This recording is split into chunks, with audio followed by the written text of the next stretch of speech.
Alright, it's going down, man. DJ 007 up in the building. Of course, it's going down Independence Day live right now. And of course, as promised, I told you I had a special guest in the building. I like to educate my audience. It ain't always about the rappers. It ain't always about the producers. Today, I've got somebody that's going to give you some real game, real education in this industry. And I got my homie Kevin Shine in the building, A&R extraordinaire. Yay. What up, y'all? It's Kevin Shine, CEO of the F.I.R.M, formerly A&R consultant to the senior VP over at Jive Records. Also, associated 2 Grammys this year, C Awards, Executive of the Year nominee. We here in Memphis with my man 00. Yes, sir. All right, so let's get straight to the business, man. Like I said, I like to educate my audience, and I like to kind of give them a little insight as to exactly what an A&R does. Basically, your old school A&Rs was the people who kind of went out and they sought to find talent, or people who can create songs, or artists and repertoire is the title, which means you have to find artists, you have to find product, quality compositions, songs that you can bring to the company to help make the money. Period. All right. That sounds, kind of simple right there. You know what I'm saying? So let me ask you this: what is it exactly that you're doing right now? Like I said, I know you've got your situation with Jive. You independently consult Jive, and you independently consult quite a few other independent artists right now. What's like your day-to-day responsibilities right now? I really put a lot of focus on new writers and producers. Like that's my niche. Like I kind of came to an understanding that in the way music is going right now, content, which is what music is, records are now. It's more content based because everything is on the internet. Everything is based on like driving traffic. So now instead of looking at your record like you're driving people to the stores, you're trying to drive people to your brand. So now if you have a brand, whatever your brand is, Lil Wayne, Young Money, whatever, that's your brand.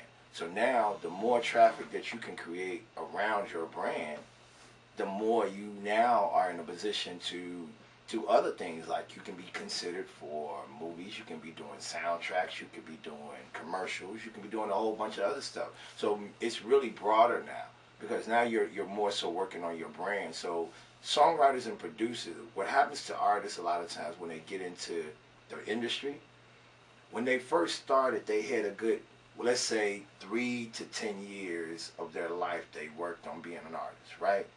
And they did it at their leisure. They could stop when they wanted and start when they want.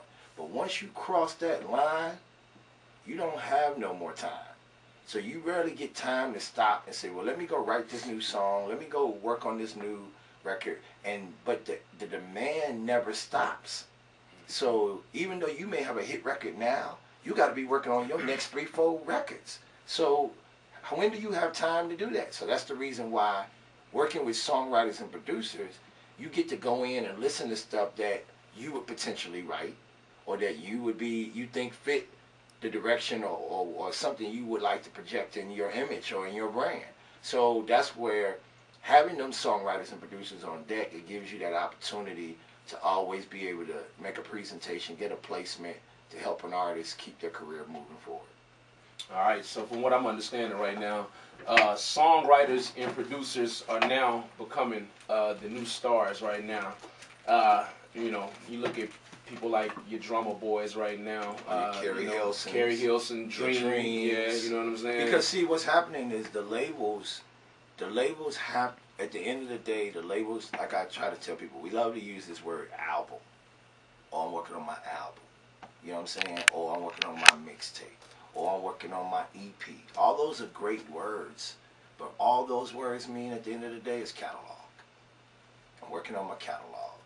And really what happens is that according to your financial situation, your money, what you got to work with, what you can afford to do, you might only can put out a single.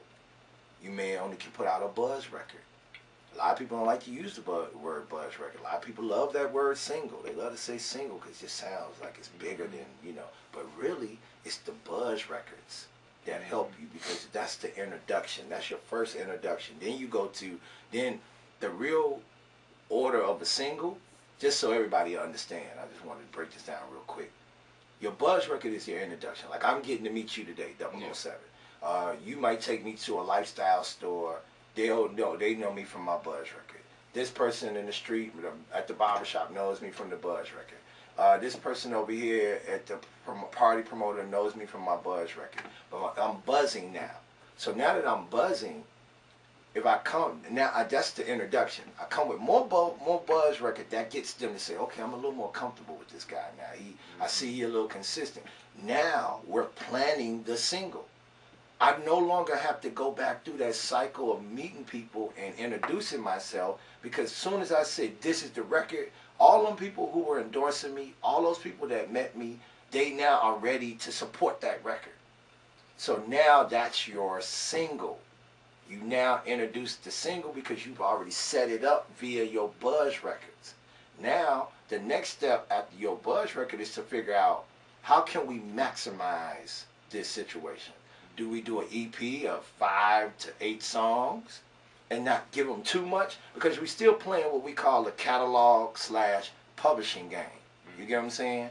Then from there, do we go all the way in and say we think we can give them a whole 10-song CD and they'll buy it because they're really, really that much into that artist. So your money, the demand, all that defines that. Now, one of the things I do want to share with people is that you only really get paid up to a full rate up to 10 songs. After you go over 10 songs, you get a half rate. And that means you're not getting paid the full amount anymore, because that's really more you. So now you have to always remember in publishing or in getting your spins. It's like when your record spins on the radio. There's a quarter rate of, let's say, 7 cents or something like that, or 7 8 cents that you're getting paid, 9 cents. You know what I'm saying? You're getting a quarter rate of that, and that every time that spins, we're talking about cents. So that's how they calculate that. So a lot of times we don't know these things. We don't get that deep into it. We just hear this looks good, that looks good, let me do it this way, and there's no strategy. So with the F.I.R.M, which is my company now that I have, Foundation for Innovative Resource Management, I want to bring the education part to it. I want to bring the publishing part to it. I want to help bring good music back to it. All right, man.